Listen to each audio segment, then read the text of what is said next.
Good evening every student. तो आप सभी का हमारे चैनल हरीश अकादमी 541 में स्वागत है। आज की वीडियो में हम हिमज्योति मॉडल स्कूल का जो एंट्रेंस एग्जाम होने वाला है उसका यहाँ पर हिंदी का मॉडल पेपर आपके साथ हम सॉल्व करेंगे। आप सभी की तैयारी अच्छी चल रही होगी। एंट्रेंस एग्जाम आपका है फरवरी में, तो आपके पास काफी कम समय बचा है, लगभग 1 महीना आपके पास बचा है। तो आपको दिन दुगनी रात चौगनी क्या करनी है, मेहनत करनी है। आपने बस ये टारगेट बनाना है कि इस बार हमारा हिमज्योति में सिलेक्शन पक्का होना है। बस आपको क्या करना है, कोई भी स्ट्रेस नहीं लेना है। जितना भी आपने पढ़ा है उसको क्या करना है, कॉपी में नोट करना है और उसको पेपर के 1-2 दिन पहले उसको क्या करना है, सिर्फ रिवीजन का काम आपका होना चाहिए। देखो कम पढ़ो और वो चीज आपको एग्जाम में अगर आती है तो आपको क्या करनी है, वहां पर उसको सॉल्व करना है। ये नहीं कि आपने बहुत सारे नोट्स बनाए हैं और आपका रिवीजन 0 है, तो इसका आपको कोई भी फायदा नहीं मिलने वाला है। तो आपको सबसे पहले क्या करना है, जो भी आपने नोटबुक में सॉल्व किए हैं, जो भी हमारे वीडियो के माध्यम से और अपनी खुद की तैयारी से आपने जो मॉडल पेपर बनाया या सॉल्व किया है, जो भी नोट्स आपने बनाए हैं, तो आपको उसको सबसे पहले क्या करना है, रिवाइज करना है। तो रिवाइज यहाँ पर मेन रोल प्ले करेगा। तो हम यहाँ पर देखेंगे, तो आज हम देखेंगे यहाँ पर हिमज्योति का जो हम हिंदी का मॉडल पेपर आपने बनाया है। तो इस मॉडल पेपर में क्या होगा, एक ऐसे आपको एक गद्यांश आपको वहां पर पैसेज दिया जाएगा।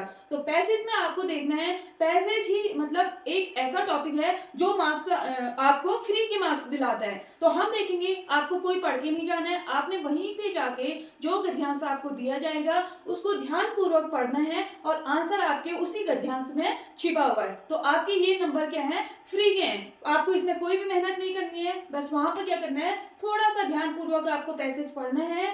आंसर आपके पैसेज में ही दिए गए हैं और आपको क्या करना है, neat and clean hand writing में आपको क्या करना है, क्वेश्चन के आंसर लिखने हैं। तो ये मार्क्स आपके आज के फ्री के हैं। तो अब मैं आपको एक गद्यांश आपके साथ शेयर करती हूँ। इसी प्रकार आपको वहां पर एक गद्यांश दिया जाएगा, कोई भी स्ट्रेस नहीं लेना है। एक छोटा सा गद्यांश वहां पर आएगा, उसको ध्यान पूर्वक आपको पढ़ना है। पेपर में आपको स्ट्रेस नहीं लेना है, क्योंकि स्ट्रेस एक ऐसी चीज है, आता हुआ क्वेश्चन भी आपको क्या हो जाएगा, वहां पर गलत हो जाएगा। तो आपको फ्री माइंड से जाना है, वहां पे अच्छे से पेपर को पढ़ना है। जितना भी आपको टाइम 1 घंटे या 2 घंटे जितने का भी पेपर होता है, तो आपको क्या करना है, वो टाइम सिर्फ वही कॉन्सेंट्रेट करना है, आगे इधर उधर की बिल्कुल नहीं सोचनी है। 2 घंटा आपको उसी पेपर को देना है, बिल्कुल इधर उधर की सोचनी ही नहीं है। तो हम यहाँ पे स्टार्ट करते हैं। यहाँ पर मैं ध्यान से सबसे पहले ध्यान पूर्वक पढ़ती हूँ। तो इसमें लिखा है, जो व्यक्ति समय का सदुपयोग करता है वह जीवन में बड़ी बड़ी सफलताएं प्राप्त करता है। मैडम क्यूरी ने रात भर जागकर 20-20 घंटे प्रयोगशाला में लगाए और रेडियम की उन्होंने क्या की, खोज की। बुद्धिमान व्यक्ति जीवन के प्रत्येक क्षण का क्या करता है, सदुपयोग करता है।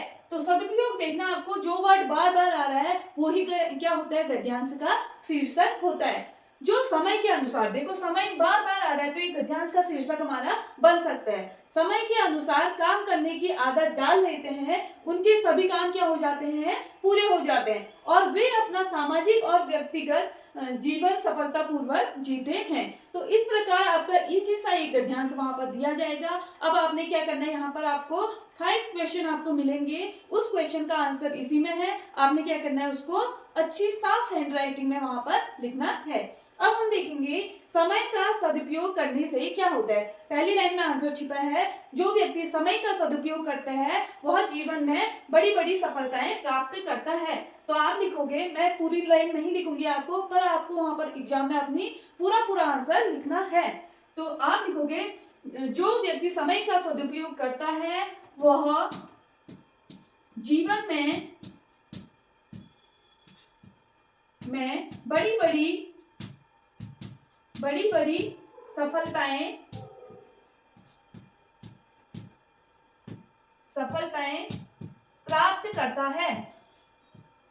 प्राप्त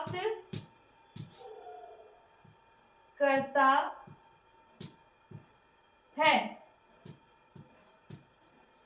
तो इस प्रकार आपको आंसर लिखना है। जो व्यक्ति समय का सदुपयोग करता है वह जीवन में बड़ी बड़ी सफलताएं प्राप्त करता है। देखो आपको पैसेज के पहले ही लाइन में इसका आंसर मिल गया, फ्री का नंबर है। अब देखेंगे रेडियम की खोज किसने की। तो यहाँ पर देखेंगे तीसरी लाइन में रेडियम की खोज। तो 20-20 घंटे प्रयोगशाला में काम किए और रेडियम की खोज की। किसने? मैडम क्यूरी ने। यहाँ पर दिया है दूसरी लाइन में, मैडम क्यूरी ने। आपको यहाँ पे पूरा पूरा लिखना है, मैं पूरा पूरा नहीं लिख रही हूँ क्योंकि यहाँ पर स्पेस कम है। तो आपको वहां पर क्या करना है, कॉपी में साफ साफ लिखना है, रेडियम की खोज मैडम क्यूरी ने की। तो इस प्रकार आपने वहां पे लिखना है। अब है अगला क्वेश्चन यहाँ पर, सदुपयोग तथा सफलता के विलोम शब्द लिखो। अब आपको पता होना चाहिए विलोम शब्द क्या होते हैं, उल्टे शब्द होते हैं। अब हम देखेंगे सदुपयोग। तो सदुपयोग आपको ऐसे लिखना है, देखो सदुपयोग, तो सदुपयोग का विलोम बराबर करके यहाँ पर लिखना है। तो क्या आएगा, दुरुपयोग, दुरुपयोग। इजी से विलोम शब्द वहां पर आए हैं, दुरुपयोग। अगला है सफलता। सफलता का विलोम होगा, आपको पता होगा सफलता का विलोम क्या होता है, असफलता, असफलता। इस प्रकार आपको क्या करना है, सुंदर सी हैंड राइटिंग बना के आपको यहाँ पर लिखना है। यहाँ पर क्वेश्चन नंबर 4 है, जीवन में कैसे व्यक्ति सफल होते हैं। देखो सफलता, तो जीवन में कौन से व्यक्ति सफल होते हैं, पहली लाइन देखो, जो व्यक्ति समय का सदुपयोग करता है वो जीवन में बड़ी बड़ी सफलताएं प्राप्त करता है। तो क्या लिखेंगे, जो व्यक्ति समय का, अब इसमें लिखा है जीवन में कैसे व्यक्ति सफल होते हैं। तो कौन व्यक्ति सफल होते हैं, जो समय का सदुपयोग करते हैं। तो आपने लिखना है जीवन में वही व्यक्ति सफल होते हैं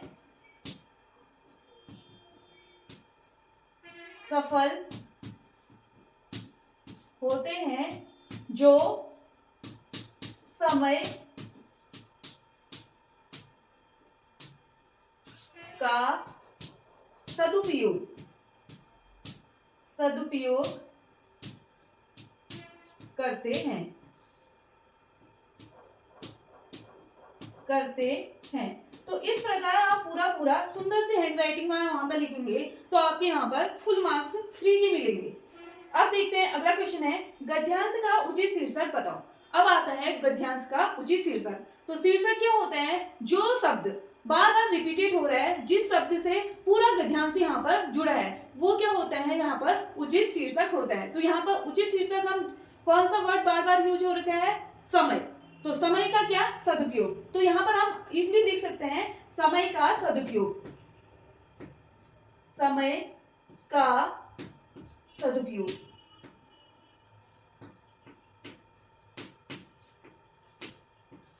देखो अब क्या हुआ, इस गद्यांश में हमें बिल्कुल भी मेहनत नहीं लगी, हमने सिर्फ वहीं पे जाके गद्यांश को पढ़ना है। एक बार देखो आपने इस गद्यांश को प्रैक्टिस कर ली है, अब आपको इसमें कोई भी अदर गद्यांश देखने की जरूरत नहीं है। वहां पर सिंपल सा गद्यांश आपका आएगा, गद्यांश को पढ़ना है, लाइन में ही उसका आंसर छिपा है। और एक शीर्षक आएगा, शीर्षक में याद रखना जो शब्द बार बार प्रयोग होता है वही गद्यांश का शीर्षक होता है। पहला क्वेश्चन है हमारा, निम्न शब्दों के पर्यायवाची शब्द लिखिए। तो पर्यायवाची शब्द क्या होते हैं, इसको हम समानार्थी शब्द भी कहेंगे। जो शब्द के सेम अर्थ होते हैं, जो भी शब्द हम धरती के लिखेंगे, यहाँ पर पर्यायवाची लिखेंगे, उसका अर्थ क्या होगा, सेम होगा। तो अब हम देखते हैं, तो धरती के पर्यायवाची देखेंगे तो धरती का पर्यायवाची होगा यहाँ पर धरा, वसुंधरा,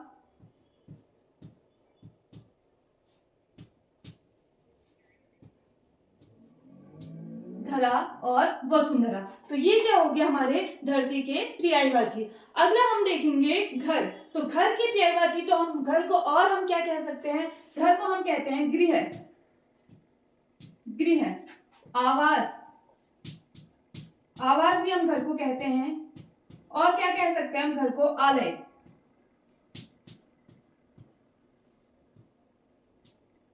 आलय। तो इस प्रकार आपने क्या करना है, मैंने यहाँ पर 2 पर्यायवाची शब्द कराए हैं, आपको अपनी नोटबुक से, जो भी आपके पास बुक है उससे और भी पर्यायवाची शब्द की क्या करनी है, तैयारी करनी है, क्योंकि 2 या 3 पर्यायवाची आपके वहां पे कंफर्म है आने। तो आपने क्या करना है, एक दिन में लगभग 10 शब्दों के पर्यायवाची भी आप देखते हैं तो आपके पास अभी 1 महीना बचा हुआ है। अब हम अगला देखते हैं, वाला प्रत्यय लगाकर 3 नए शब्द बनाओ। अब आपको पता होना चाहिए कि प्रत्यय किसे कहते हैं। तो प्रत्यय होता है, प्रत्यय क्या होता है, शब्द के अंत में लगता है, उसे हम कहते हैं प्रत्यय। और जो आगे से लगता है शब्द के, वो उसे क्या कहेंगे, उपसर्ग। तो अब प्रत्यय शब्द देखो वाला लगाएंगे तो मैं आपको बताती हूँ। तो पहला शब्द हो जाएगा दूध वाला, दूध वाला। अगला हो जाएगा यहाँ पर काम वाला, काम वाला। अगला हो जाएगा यहाँ पर घर वाला। देखो अब इसमें जो भी शब्द मैंने यहाँ पर लिखे हैं उसमें वाला क्या लग रहा है, पीछे से लग रहा है। तो ये क्या हो गया, वाला प्रत्यय लगा के हमने 3 शब्द बनाए हैं। इसी प्रकार आपको दान प्रत्यय लगा के 3 शब्द कमेंट बॉक्स पे कमेंट करने हैं। मैं देखूंगी कि आपकी तैयारी कैसी चल रही है, क्या आप वीडियो को सीरियसली देख रहे हैं या नहीं। तो आपने क्या करना है, दान प्रत्यय लगाना है। कौन सा, दान प्रत्यय लगा के 3 या 4 शब्द आपको बनाने हैं। तो आप कमेंट बॉक्स पे कमेंट करना।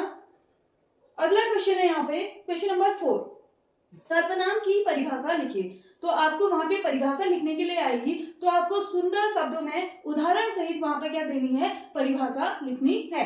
तो पहला है सर्वनाम। देखो सर्वनाम की परिभाषा लिखनी है। सर्वनाम क्या होते हैं, जो संज्ञा के स्थान पे प्रयोग किए जाते हैं उसे हम क्या कहते हैं, सर्वनाम। ताकि बार बार हम संज्ञा का प्रयोग ना करें। जैसे मैं एक उदाहरण देती हूँ, राधा काम कर रही है। राधा यहाँ पर क्या है, संज्ञा है। अगर मैं राधा का प्रयोग बार बार ना करूं तो यहाँ पर मैं अपने लिए ऐसा लिख सकती हूँ, मैं काम कर रही हूँ। जैसे मेरा नाम राधा है तो राधा काम कर रही है, कि राधा की जगह मैं अगर मैं यूज करती हूँ तो वो क्या हो गया यहाँ पे, सर्वनाम। तो देखो मैं, तुम, आप, हम, यह, वह आदि जो संज्ञा के स्थान पर प्रयोग किए जाते हैं उसे हम क्या कहते हैं, सर्वनाम। अब देखो आपने उदाहरण लिखा है हमने यहाँ पर, मैं विद्यालय जाता हूँ। जैसे राजू विद्यालय जाता है, राजू की जगह पे हमने क्या यूज किया है यहाँ पर, मैं। तो ये क्या है, सर्वनाम का उदाहरण। अगला देखेंगे तुम भी क्या है, सर्वनाम। जैसे तुम खाना खाते हो। जैसे 2 जने वहां पर बैठे हैं, मैं उन दोनों का नाम ना लेके संज्ञा का प्रयोग ना करके मैं कहूंगी तुम खाना खाते हो। तो ये क्या हो गया, सर्वनाम।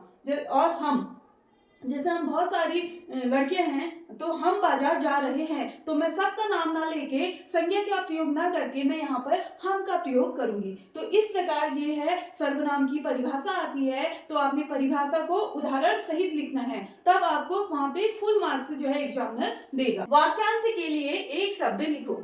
अब देखो वाक्यांश के लिए एक शब्द, जैसे हम पूरा वाक्य ना प्रयोग करके एक शब्द प्रयोग करेंगे तो उसे कहते हैं वाक्यांश के लिए। वाक्यांश को अगर हम तोड़े तो वाक्य धन अंश, तो वाक्य का अंश। तो हम शॉर्ट में हम उसको क्या बोलेंगे, देखो सबसे पहले है दूध बेचने वाले को, तो हम क्या कहते हैं यहाँ पर, दूध वाला। दूध वाला, हम दूध बेचने वाले को कहेंगे हम दूध वाला। एक शब्द हमने लिख दिया। दूध बेचने वाला ना कहकर हम उसको क्या कहेंगे, दूध वाला कहते हैं। अगला है प्रतिदिन होने वाला। जो प्रतिदिन होता है उसे हम कहेंगे दैनिक। दैनिक, जैसे न्यूज़पेपर आता है, दैनिक जागरण आता है, तो वो प्रतिदिन आता है, तो हम क्या कहेंगे, प्रतिदिन का है वो। तो प्रतिदिन होने वाला होगा दैनिक। जो जैसे हम रोज खाना खाते हैं तो क्या वो होगा, दैनिक। अगला है जो बीत चुका है। जो बीत चुका है उसको हम क्या कहेंगे यहाँ पर, अतीत। अतीत हम यहाँ पर कहेंगे। अगला है हमारा बहुत अधिक वर्षा होने वाला, तो इसके लिए एक शब्द प्रयोग करेंगे। तो इसके लिए एक शब्द होगा अतिवृष्टि। अतिवृष्टि यहाँ पर शब्द आएगा जब बहुत अधिक वर्षा होती है, तो उसे हम कहेंगे अतिवृष्टि। तो एक क्वेश्चन मैं आपसे पूछूंगी, जो बहुत अधिक बोलता है तो उसके लिए हम एक शब्द क्या प्रयोग करेंगे। तो इसको आपने कमेंट बॉक्स पे कमेंट करना है, क्योंकि ये मैंने वाक्यांश के लिए एक शब्द आपको जो मैंने पूछा है ये मैंने आपको पुरानी वीडियो में भी बताया है। तो इससे आपको पता चलेगा कि आपकी जो प्रिपरेशन चल रही है, आप जो मेरी वीडियो देख रहे हैं कितना सीरियसली देख रहे हैं, कितने अच्छी से आप अपनी तैयारी कर रहे हैं, तो इसका आपको पता चल